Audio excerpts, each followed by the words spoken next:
Video को like करके आगे शेयर ज़रूर कर देना। और मुझसे पेशतर आपने बिरादर अकबर बुलबुल बाग़ मदीना से नात खानी और उनके मलफूज़ात और भी उलमा से समात किए होंगे। मैंने भी आया करीमा की तिलावत की है।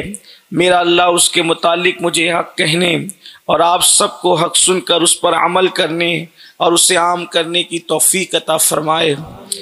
दुनिया के अंदर कोई इंसान हो, हर इंसान जन्नत में जाना चाहता है और कुरान ने बहुत वाज़ेह लफ्ज़ों में जन्नत में दाखिले का परवाना भी एक शर्त के साथ अता फरमा दिया है। दुनिया में कौन जन्नत में जाएगा कुरान फैसला कर चुका, और जन्नत किसके लिए है ये भी कुरान फैसला कर चुका। कुरान कहता है इन्नल अबरार लफ़ी नईम व इन्नल फुज्जार लफ़ी जहीम, कि जो लोग नेक हैं उनके लिए जन्नत बनाई गई है और जो फासिक व फाजिर और पापी है उनके लिए जहन्नम बनाई गई है। अल्लाह रब्बुल इज़्ज़त ने एक ऐसी जन्नत जिसे इज्जत की जगह कहते हैं उसके बारे में सिर्फ एक कंडीशन के साथ दाखिले का हुक्म फरमाया और उसका जो है वो ऐलान फरमाया कि हर इंसान चाहता है उसको मकान खूबसूरत मिले, उसका मकान अच्छा हो। गरीब आदमी भी अच्छा मकान चाहता है, अमीर आदमी भी अच्छा मकान चाहता है, लेकिन जन्नत से बेहतर कोई चीज़ नहीं है।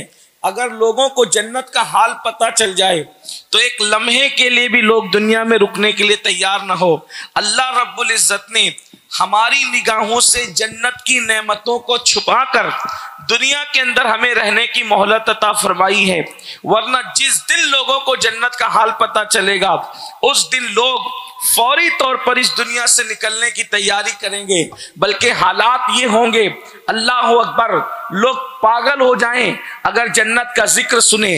रिवायतों में आता है अल्लाह अकबर कि अगर कोई जन्नत की हूर सिर्फ अपना कंगन इस दुनिया के अंदर यूं कर दें, यानी कि उसकी कलाई का पहना हुआ कंगन सिर्फ उसको वो एक झलक यूं करे, तो पूरी दुनिया के इंसान उसकी रोशनी और उसकी अनवार और तजल्लियात की ताब न लाकर सारी दुनिया के इंसान अंधे हो जाएं।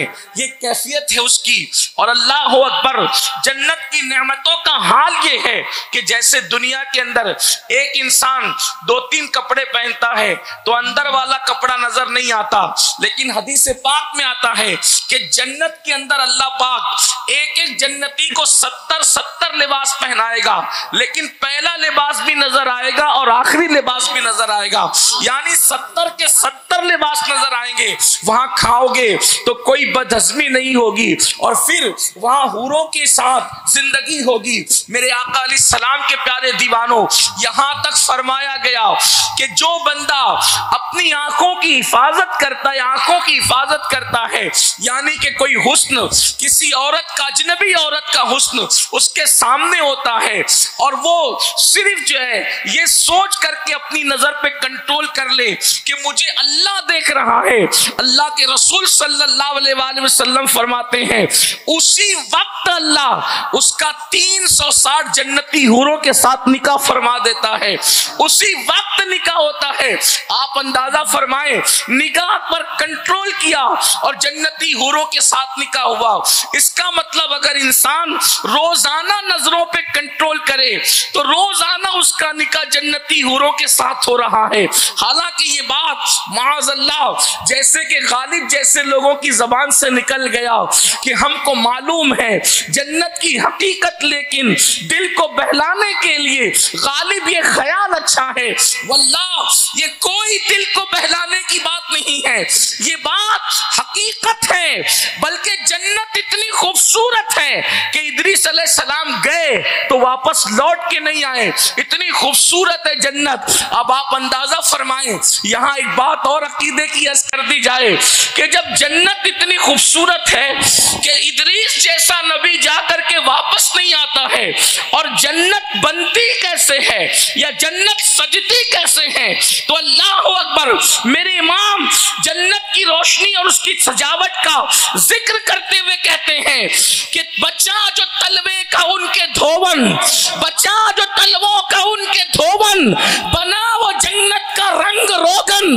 उनके तलवों का धोवन बचता है तो जन्नत का रंग रोगन बनता अल्लाह अकबर। जब तलवे के धोवन के रंग और रोगन से सजी जन्नत का हाल ये है, तो हुस्ने मुस्तफा जाने रहमत का हाल क्या है? नारे तकबीर, नारे रिसालत, उलमा अहले सुन्नत।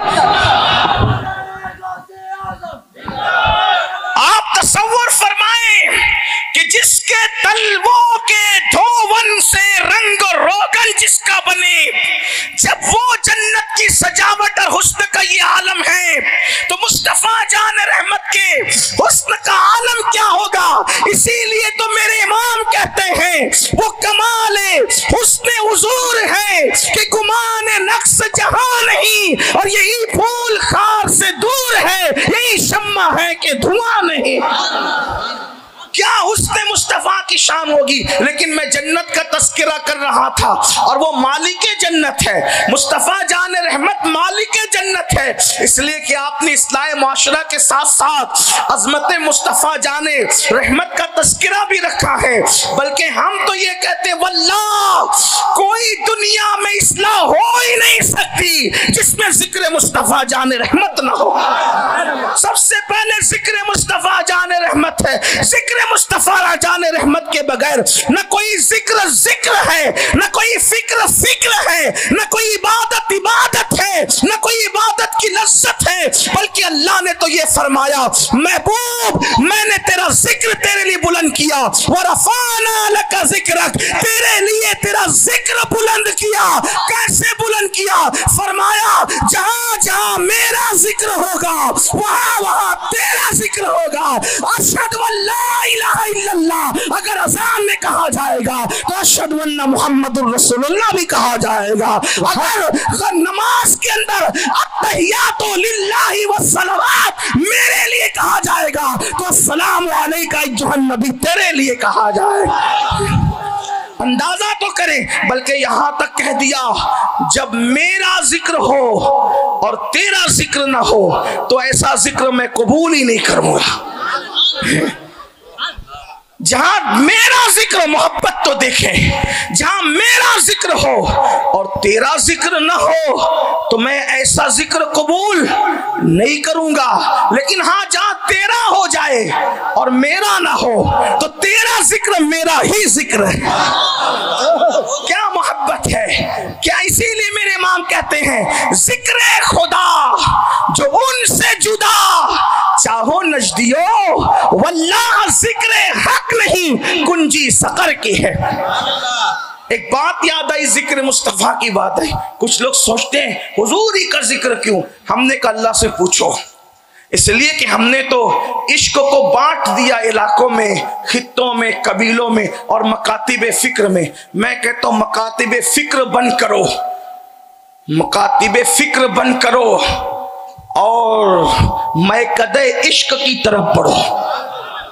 मकातिब फिक्र बेअदबियां सिखाते हैं और मैं कदे इश्क ईमान की मेराज और उसकी बुलंदी तक पहुंचाता है। इसीलिए हमारा मसलक इश्क व मोहब्बत है और हमारा इमाम भी इमाम इश्क व मोहब्बत है। हमारे यहाँ इश्क मोहब्बत के सिवा, बल्कि तो उन्होंने कह दिया हम इश्क के बंदे हैं। पूरी दुनिया गाली देती रही, वो कहते जो कहना है कहते रहो, हम इश्क के बंदे हैं, क्यों बात बढ़ाई, बातें करते रहिए जिसको जो करना। लेकिन हकीकत जो है वो ये है। एक मर्तबा लोगों ने अल्लाह के रसूल से पूछा, या रसूल ये बताएं कि अल्लाह कैसा है। तवज्जो है आपकी, अज़मत मुस्तफ़ा जान रहमत की बात है, मैं कुरान पेश कर रहा हूँ। मैं अपनी गुफ्तगू को जो आयत पढ़ी उस पर भी जिक्र करूंगा वक्त रहा तो, लेकिन बात आई है तो अर्ज करूं। क्योंकि जब आशिक लोगों के चेहरों को देखो तो फिर दिल पे इश्क के तार ही जो है वो ऐसे छिड़ते हैं दिल के बरबत पर कि दिल चाहता है कि अब इसके सिवा कोई नगमा ना गुनगुनाया जाए। इसलिए कि यही वो नगमा है जो हर सांस पे गाया नहीं जाता। मोहब्बत के लिए कुछ खास दिल मखसूस होते हैं, ये वो नगमा है जो हर सांस पे गाया नहीं जाता। लेकिन मोरबा वालों तवज्जो है आपकी कि अल्लाह के रसूल से, हुजूर से पूछा गया अल्लाह कैसा है, अल्लाह कैसा, आप तवज्जो करें कैसा है अल्लाह। तो अल्लाह पाक ने एक सूरत को अपने लिए खास की और उसमें अल्लाह का पाक ने गोया के फैसला फरमाया कि मेरे सिवा किसी का जिक्र नहीं होगा, इसीलिए उसको खास किया और उसको सूरतुल खास नहीं रखा बल्कि उसका नाम सूरतुल इखलास रखा। उलमा से पूछें खास और इखलास में कितना फर्क है, तफजील के साथ, है ना। जैसे कबीर बड़ा, अकबर बहुत बड़ा, सही समझते हैं ना आप, यानी तफजील के साथ ये। तो इसमें खालिस, पीवर, अब पीवर किसको कहते हैं? पीवर का मतलब उसमें कोई दूसरी जिन्स नहीं मिली हो, ये पीवर। लेकिन उसका नाम सूरह खालिस नहीं है, जिसमें अल्लाह ने अपनी शान बयान की, उसका नाम है सूरतुल इखलास, इन तफजील के साथ, यानी खालिस से भी बढ़कर। इसीलिए आप देखें हर सूरत में कुछ ना कुछ मिला जुला कर मजमून आया है। सूरतुल फातिहा अच्छा लगा हो तो लाइक करके आगे शेयर ज़रूर कर देना। अल्लाह हाफिज़।